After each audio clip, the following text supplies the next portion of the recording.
Bien, ahora, una segunda vuelta a estas 8 visiones centrales va a tener estas relaciones que tienen que ver con la reconstrucción del templo.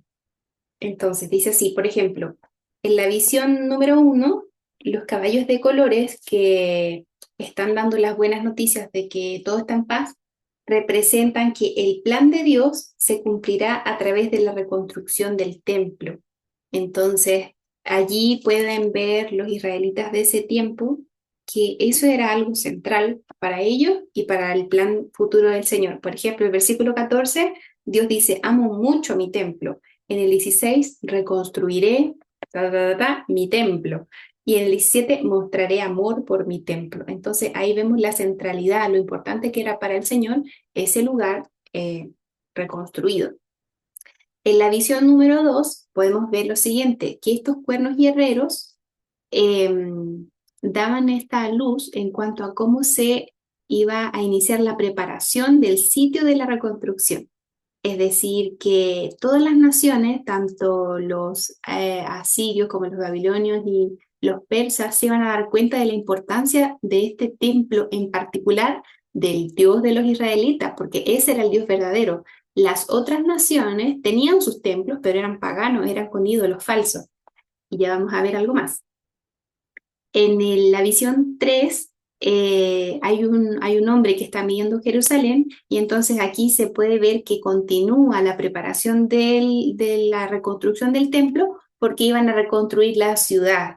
Obviamente que si construimos algo o reconstruimos algo realmente, hay que preparar alrededor. Por ejemplo, acá hay que desmalezar y ahí entonces se ponen los fundamentos. En la visión número 4 se habla de esta investidura de Josué o que en sus Biblias aparece como Jesús. Eh, Aquí hay algo interesante que nos dicen los comentaristas y es que más allá de pensarlo como de la línea sacerdotal directamente, dice que se purifica a Josué para hacer una ceremonia ritual de esta colocación de la primera piedra. Ahí es donde se le renuevan las ropas, y hay algo precioso allí que nos habla también y apunta del Mesías, que me encantaría leerlo. Él dice, dice el Señor en el versículo 3, 7 y 8. Así dice, eh, más bien el 9. Es que todo me ha gustado. Pero dice aquí que voy a grabar algo en esta piedra. En un solo día borraré los pecados de toda la tierra. Y pensándolo bien, ellos nunca tenían en su concepción de que en un solo día iban a borrar los pecados, porque las leyes que conocían hasta entonces era que una vez al año y otra vez iban a hacer ese sacrificio por el pecado, iban a hacer un sacrificio como ofrenda, iban a dar otro por la paz, iban a dar otro para dedicar las primicias. O sea, ellos no tenían la certeza de que en un día iban a borrar los pecados de toda la tierra, pero allí se está apuntando a esa limpieza verdadera y efectiva del Señor Jesucristo. Entonces, todo esto de la reconstrucción del templo apunta más allá hasta Cristo para que veamos nosotros. Bueno, eh, había entonces también, retomando esta anterior, esta visión número 4, había una ceremonia en que al parecer, según los comentarios, en medio de ese turbante o algo así, en medio de ese turbante, transportaban la primera piedra para ponerla en las bases del templo. Entonces, por eso es que se le da un turbante nuevo. Ahí está obviamente para seguir analizando, pero eso es lo que decían que era una posible relación de esta visión. En cuanto a la quinta visión, cuando habla del candelero y los dos olivos, que eran los árboles que daban el aceite, se creía, porque comparado con las otras culturas así era, que las piedras principales tenían adornos incrustados, piedras preciosas. Y entonces esa piedra, perdón, la piedra fundamental estaba adornada con 7 piedras semipreciosas. Y, y esto era como una decoración de las 7 lámparas. Y entonces aquí dice, la inscripción realizada sobre la piedra, entonces ellos pensaban que en esta piedra estaba inscrito, había una escena de una lámpara de pie, representando el templo e indirectamente a Dios que vivía allí. Es decir, como interpretan los comentaristas esta visión, es que en esta piedra estaban estas piedras incrustadas, y esas piedras incrustadas iban a reflejar, iban a tener un brillo, y ese brillo era como una lámpara que también representaba los ojos de Dios que están atentos a todo porque está iluminando todo y todo lo que está iluminado se ve, más o menos así. Y entonces que este aceite del que se habla, que va eh, da- eh, manteniendo las lámparas, dice que también se usaba en el templo para hacer el mortero o el cemento de construcción. Entonces también era importante que pusieran ahí que iban a tener olivos suficiente para hacer esta construcción física del templo, porque a veces se mezclaba no con agua, sino que con aceite, para hacerlo mejor, esa mezcla, para construir. Bien, ¿qué más se entiende aquí de acuerdo a la historia y cómo funcionaba en las otras culturas? Dice aquí que Zorobabel, que era el gobernador, removió entonces ceremonialmente la antigua piedra fundamental para nivelar el terreno.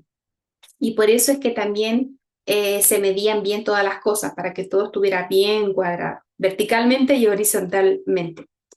En la sexta visión, que está en el capítulo 5, se representa que este libro que volaba, y es la parte que me pareció bien interesante también, representaba que habían personas de las que habían vuelto del exilio que habían dicho con su boca, sí, sí, voy a dar la ofrenda para la reconstrucción del templo.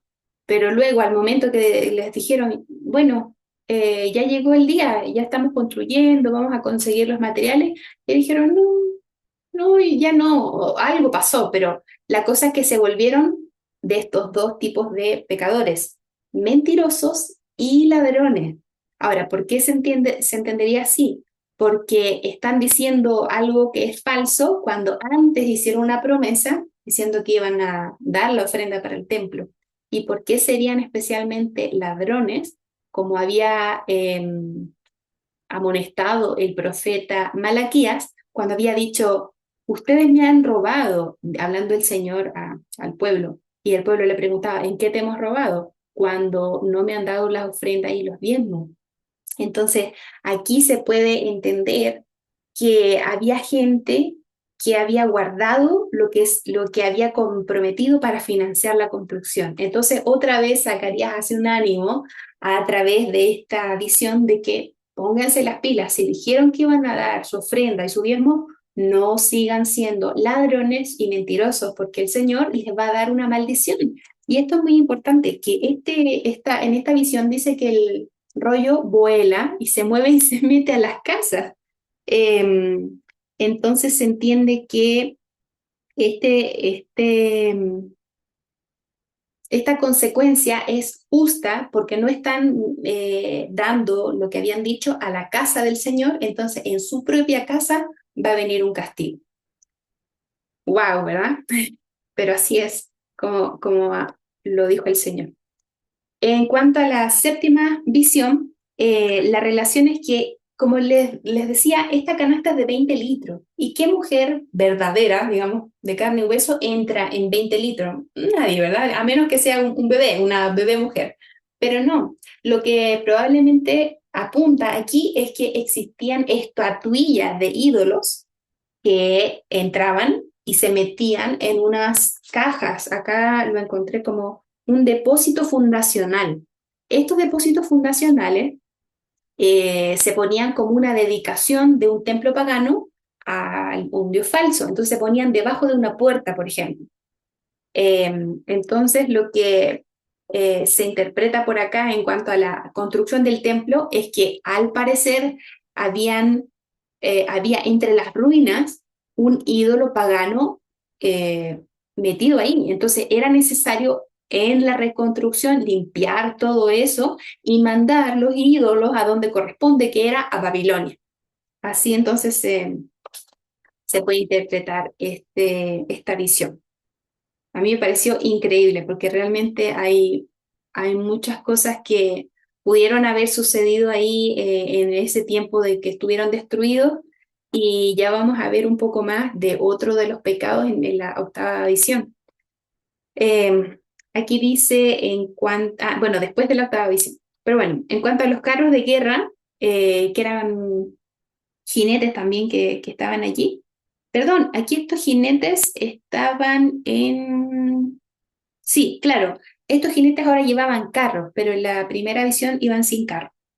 Bueno, aquí dice que esto significa que desde Jerusalén hacia todas las naciones iba a ser como la base de operaciones militares para el Señor, para sus planes políticos y militares. Entonces, el templo no solamente era un lugar de adoración, sino como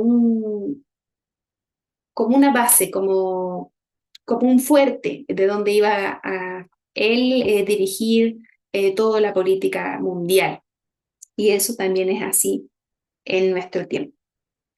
Bueno, ¿qué más les quiero comentar que me pareció interesante? En el versículo 10:1, ya en la última parte de Zacarías, aquí había algo que había que corregir sí o sí y ponerlo en contraste. Dios le está diciendo, y aquí es un llamado a la oración, yo soy el Dios de Israel, pídanme lluvia en época de sequía y yo haré que llueva en abundancia.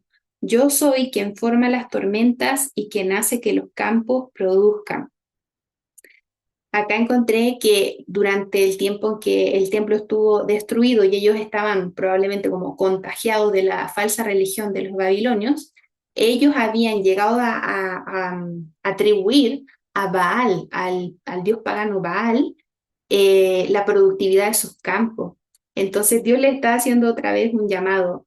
Oigan, yo soy el Dios que da la fertilidad a los campos y a sus mujeres. Entonces, no vayan a adorar a otros dioses. Yo soy el Dios verdadero y pídamelo a mí. Entonces, Dios hace un llamado especial también allí a la oración en ese tiempo y también para nosotros, que ya vamos a ir para allá. Entonces, mis hermanas, esta es otra de los panoramas generales de las visiones y a mí me gustaría que ahora pasemos a ese puente, ¿no? Que les había dicho. ¿Cuál es el templo de Dios hoy en día, en el Nuevo Testamento, en donde estamos viviendo, en el Nuevo Pacto, ahora que ya vino el Mesías la primera vez y estamos esperando la segunda venida? ¿Qué es lo que nos dijo Jesús en cuanto al templo? Y ahí vamos a continuar para ir ya finalizando y vamos a cambiar este loguito.